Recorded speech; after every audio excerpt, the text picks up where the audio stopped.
On the verge of losing his record-long grip on power, Israeli Prime Minister Benjamin Netanyahu on Sunday lashed out at his perceived political opponents. We are witnessing the greatest election fraud in the history of the country.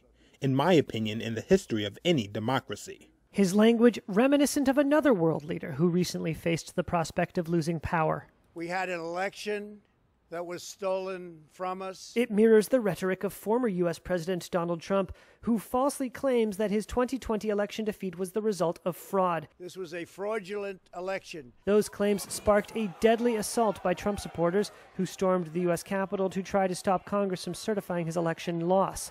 And now fears of political violence are bubbling up in Israel. Netanyahu's claims of fraud come just a day after Israel's chief of domestic security issued a rare warning of possible political violence in that country. Shin Bet director Nadav Argaman called on political and religious leaders to tone down potential incitement. Netanyahu is facing the prospect of an end to his 12-year run as premier after Israel's opposition leader Yair Lapid announced last week that he had succeeded in forming a governing coalition.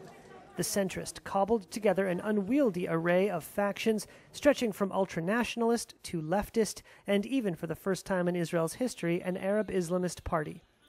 But Lapid's proposed government has yet to be sworn in and could still unravel before it begins.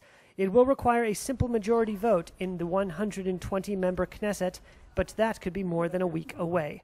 Netanyahu has been whipping up outrage at the man expected to replace him as prime minister, Naftali Bennett.